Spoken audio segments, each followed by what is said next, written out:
UFC 322 is happening this weekend. These pay-per-views just fly, man. We're already at the last pay-per-view of the year, of 2025. It's been a good year, man. Been a good year, but the last pay-per-view for ESPN Plus. Don't think they're gonna care too much, honestly. If we're talking about like what they got back from the UFC during their era of ESPN Plus, I don't think that it met expectations, if we're being honest, because these last few pay-per-views have not been selling at all. But besides the point, that's besides the point. We're gonna talk about this whole card and I'm going to give you my predictions. Starting off with Jan Blachowicz versus Bogdan Guskov. I'm picking Jan Blachowicz because Bogdan Guskov, listen, he lost to Volkan Oezdemir by submission, but he did come in 2 weeks, on 2 weeks' notice, and a guy coming into Volkan Oezdemir, no matter what state, or no matter, even now, man. He lasted until the second round, and I can respect that. You know, he didn't get finished right away, because Volkan Oezdemir has been putting people out, man. Who else did Volkan? He recently put out someone. I forgot, man. That's crazy. He recently put out someone. I know it's not Johnny Walker. He's been put out Johnny Walker. Oh, man, who did he put out? I think it was Alonzo Menifield. That was funny. That was a funny one. But Jan Blachowicz, I believe he's going to beat Bogdan Guskov because, listen, Jan Blachowicz is a hard-ass guy to land one of those hard punches. And Bogdan Guskov, his striking isn't the cleanest. It's just looping hooks, many looping hooks and uppercuts as well. And Jan Blachowicz is going to see that. He's going to study that. He's going to see that. The thing that I worry about, though, is this motherfucker is 42 years old now, and he is coming off of what? I think it was an arm surgery for like his hand. I believe it was hand or his forearm. I think it was something with his arm. It couldn't have been something with his neck. That's Davey Grant. But yeah, man, I'm picking Jan Blachowicz, even though he is 42 years old and he's coming off, I think, multiple surgeries. Still, man, I believe him to beat Bogdan Guskov, even though he's on a good run right now. I think like 5 or 4 finishes in a row, submissions, and then TKOs. He just TKO'd Nikita Krylov, but man, Nikita Krylov has been getting TKO lately by Dominic Reyes. Him, I think he got knocked out by Mirzakhanov before. Getting knocked out against Bogdan Guskov, man, I can't really say that win is going to make you defeat, or make me believe that you're going to defeat Jan Blachowicz, who survived Alex Pereira, Magomed Ankalaev, which is a really good counter striker. I mean, he did get fucking finished by Pereira in the first round, but he's a pretty good striker. That's why he became champion. Even though he failed the takedowns against Alex Pereira, he outstruck him for the most part. I'm getting besides the point. Jan Blachowicz survived a bunch of dangerous strikers, and Bogdan Guskov isn't going to beat him with his fucking hooks. Moving on. Henry Cejudo versus Peyton Tablet. So I just watched the press conference, right? And Henry Cejudo is given a bunch of he's talking a bunch about his retirement. The reporters are asking about what are you going to do? What is this dumbass woman talking about? If there was any regrets, what would be the regret? And then Henry doesn't answer it right away because she had asked 2 questions. I forgot what the first question was, but Henry doesn't answer it right away. And then she goes back and asks him again, if there's any regrets, talk to me about them now. Some shit like that, demanding it. This woman, fuck this bitch. No, I'm just kidding. She seemed like a nice woman. But yeah, man, Henry Cejudo is really talking like a defeated mindset already. When they asked him about Peyton Tablet, by the way, Peyton Tablet got 0 questions at the press conference. Is this guy a star? I mean, they gave him Henry Cejudo after beating one guy and then losing before that to fucking some shit. Forgot his name. Barcelo. Not the Barcelo, some shit. Fucking. I'm getting besides the point. Peyton Tablet, man. He's not a superstar at all. I don't think so. Just a lot of followers, but no interactions in the press conference. But Henry Cejudo was asked about Peyton Tablet, and then he said, yeah, man, I hope he comes along and carries the bantamweight division, some shit like that. Carries my legacy and King of Cringe. I believe that's what he said. Why would you say that?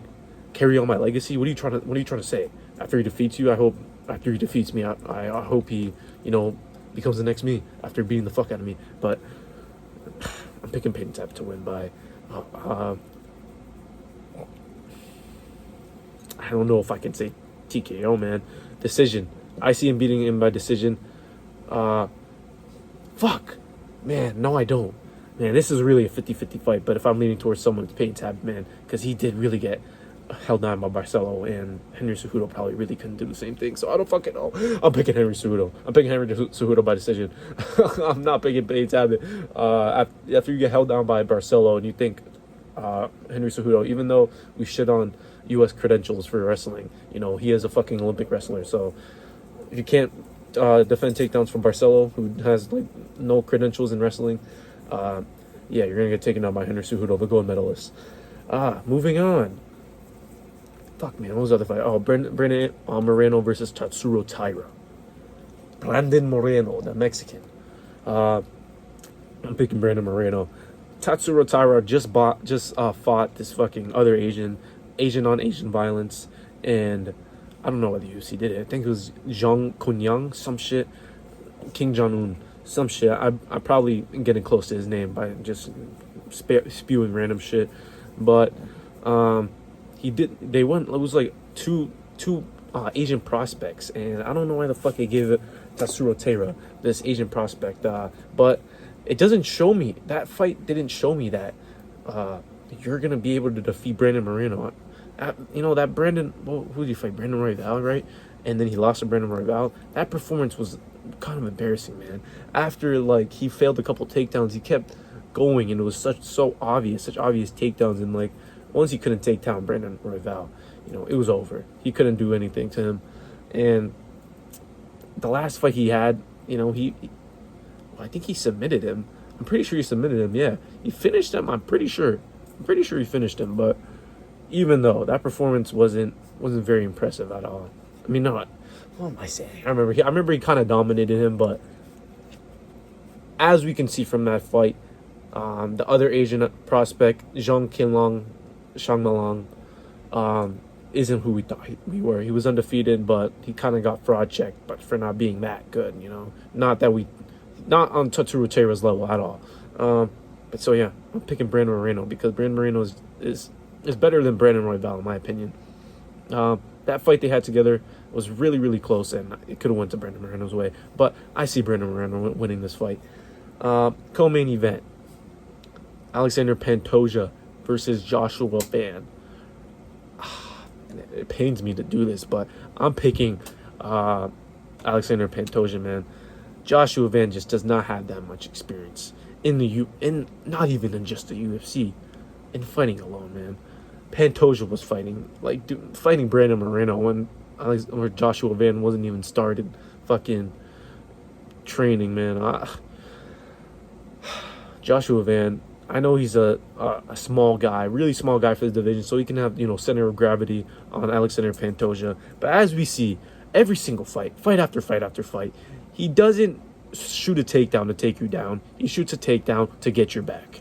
And you know, just that little experience. I think he can stuff the takedowns. Listen, I think he can stuff the takedowns every single time. But can he get Pantoja off of his back if he gets on him? Can he, you know, sprawl out of it every single round? I don't know, man. I believe that he has 5-round cardio. We've never seen him go 5 rounds, but for some reason I just believe it. You know, after every single like fight, you know, he's not exhausted, you know what I mean? And all of his fights are barn burners, bro. Whenever he fucking fights, it's amazing. So this is gonna be an amazing fight. But Alexander Pantoja, man, he's been fighting for so long, and he knows so much, and this fight really just goes down to experience, really. So if Joshua Van can TKO him, good for him, bro. I really hope Joshua Van wins. That would be great for the flyweight division. But I'm picking Pantoja, man. I'm picking Pantoja by round 3 submission. Brandon Moreno, I'm picking him by decision as well, unanimous decision. Jan Blachowicz, I'm picking him by unanimous decision as well. I don't think he's going to take him down or like submit him or TKO him. So I'm picking him by decision. I think we're going to see a lot of decisions. Main event. Let's talk about fucking decisions. Merab Dvalishvili versus Petr Yan. Man, I hope people watch this. You know, I'm spitting right now. Low key, this is just off the dome, man. All these videos are low key off the dome. I need to practice more before I upload. I like even record. You know, I literally look this is what I do, man. I fucking look at the card and I'm like, all right, I think this is gonna win. I'm just gonna think about it while I fucking record this video. So I'm spitting this off the dome. I'm pretty good at this. Main event: Merab Dvalishvili versus Petr Yan. Man, I think Petr Yan can win, man. I think Petr Yan can win just because Merab Dvalishvili, this is his fourth time cutting to bantamweight division, and every single time it's a brutal weight cut, man. And even Merab, the fucking freak, the freak of nature, man, with his cardio, that's gotta affect you, man. At least, and also Petr Yan was injured. Man, shut the fuck up. Man, I'm in the flow. Petr Yan was fucking injured, man. Fuck, oh, fuck! I threw the toy where he can't get. Now he's gonna fucking bark. Petr Yan was injured apparently in that fight. He was fighting with one arm, and he did stuff a lot of takedowns, man. And Merab Dvalishvili, he hasn't had a performance like that since that fight, if we're being honest. He's, been the guy who keeps continuing to try to take you down, has insane cardio, but he hasn't attempted 49 takedowns in any of his fights since Petr Yan. So I think Petr Yan just got the, bad end of the straw, whatever that saying is. I think that's the saying. I think he's just got the bad straw. And that being said, I think he's going to lose again to Merab, 50-45 again. Nah, not 50-45. Give my boy at least a round. 49-46. I think Petr Yan's going to lose, man. And unfortunately, Merab's going to win again. And it's going to be another decision where he's holding on to Petr Yan on the fence, kneeing him in the thigh, taking him down for a second, holding him there. Petr Yan gets a knee up, gets 1 foot up, and then stands up from his one knee down. And then Merab Dvalishvili goes back and kneeing his thigh. You see, I'm describing what's gonna happen. You see how fucking boring that is, man. Merab Dvalishvili is gonna win by fucking unanimous decision, and Petr Yan, he's never gonna win a title ever again after this fight. I don't believe so. What is he, 35 now, man? I love Petr Yan, man. I love watching him fight. I remember seeing him beat the fuck out of Jose Aldo, and then that was when I first started watching, and then beat the fuck out of Aljamain Sterling, and then knee him. I remember, damn, bro, that's crazy. I remember I was out, I was outside watching that shit. That's crazy. I was sneaking around, man. Oh shit, memories. That's been a minute, man. I think I've been watching UFC for like 6 years now. Holy fuck, since like 2019 I've been watching UFC. 2020. Man, the year just fucking flies. About to be 2026. I'm gonna fucking die soon. But amazing pay-per-views coming up. 324 looks fucking delicious. 325 looks, we don't know what's going to happen. We just have the main event for that, but 324 is something to look for, and 323 is going to be a good card too. The prelims are pretty good as well. I can't remember who's on it, but I know that it's pretty good. Main card's stacked, so main card's solid, I'll say. That's all I really got to say, though. What am I picking? Jan Blachowicz by decision. Henry Cejudo by decision. I'm picking Brandon Moreno by decision. I gotta get a new fucking phone. This shit keeps cutting off. I doubt anyone's watching this far, but I gotta end it off like I end it off every video. But as I was saying, Brandon Moreno by decision. Alexander Pantoja by decision. Oh no, by submission. Round 3 submission. Probably the only finish on the card. And then really by decision. So I'm picking, man. Just watch, man. Whatever. I hope I'm jinxing it.